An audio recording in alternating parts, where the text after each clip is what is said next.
O livro do Gênesis nos conta que Abraão tomou outra esposa, chamada Quetura, após a morte de sua primeira esposa, Sara. Quetura deu à luz 6 filhos a Abraão: Zimran, Joksã, Medã, Midian, Isbaque e Suá. Porém, o status exato de Quetura é tema de debate: ela era realmente esposa de Abraão ou apenas sua concubina? No livro das Crônicas, ela é mencionada como concubina de Abraão. Na tradição bíblica, uma concubina mantinha um relacionamento exclusivo e contínuo com um homem, mas ocupava uma posição inferior à de uma esposa legítima. Parece que Quetura começou como concubina de Abraão antes de se tornar sua esposa, explicando sua menção em ambas as categorias nas Escrituras.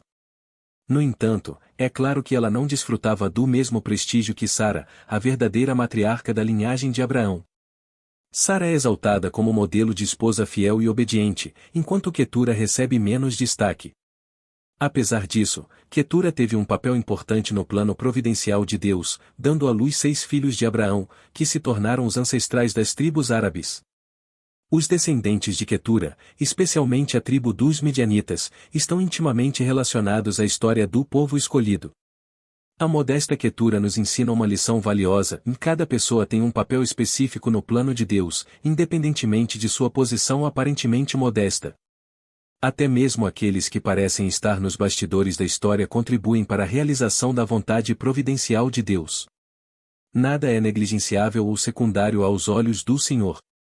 O apóstolo Paulo nos lembra que Deus escolheu as coisas que o mundo considera loucas, fracas e desprezadas para realizar seu plano. 1 Coríntios 1.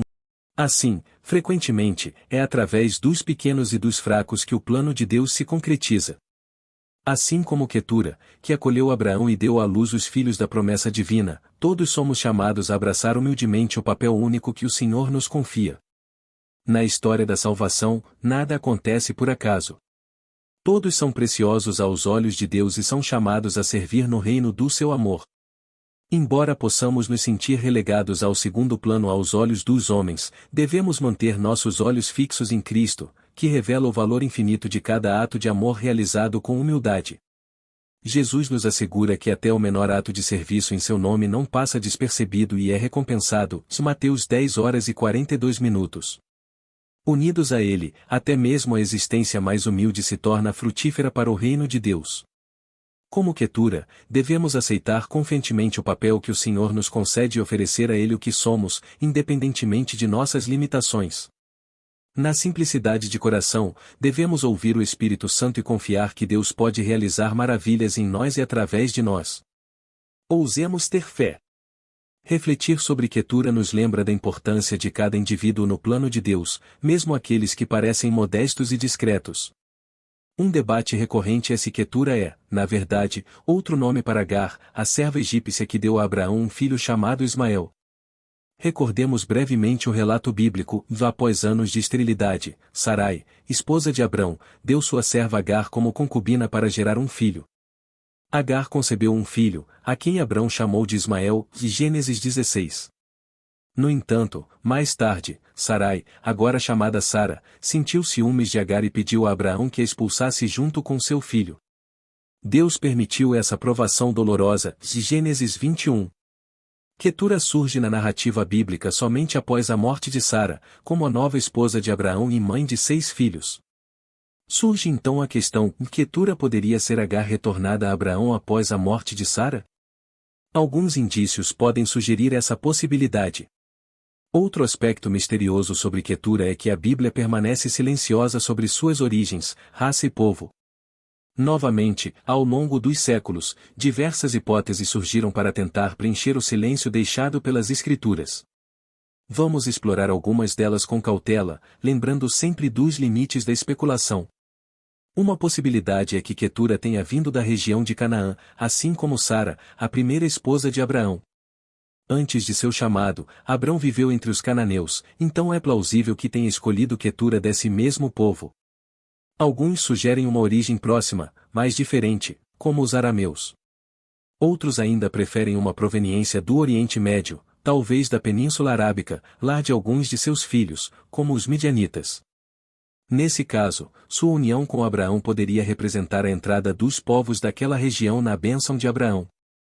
Além disso, desde os primeiros séculos cristãos, alguns exegetas e teólogos levantaram a possibilidade de que Quetura fosse uma mulher de pele negra, de origem africana. Essa conjectura se baseia, em parte, no fato de que vários dos filhos que Quetura deu a Abraão têm nomes associados na Bíblia a povos do sul, potencialmente negros. Um exemplo é Midian, ancestral dos midianitas, cuja localização é situada por alguns no noroeste da Arábia e está relacionada a populações africanas. Contudo, diante da escassez de detalhes nas escrituras sobre as origens étnicas de Quetura, é importante refletir sobre o essencial. Mais do que sua origem étnica específica, Quetura representa uma eleição divina extraordinária, uma graça de integração que ultrapassa os limites convencionais. Sua identidade enigmática reflete a universalidade da revelação, desafiando nossas categorias predefinidas. É um lembrete de nossa humildade diante da incompreensão de certos aspectos da palavra de Deus, que não revela todas as suas profundezas de uma vez.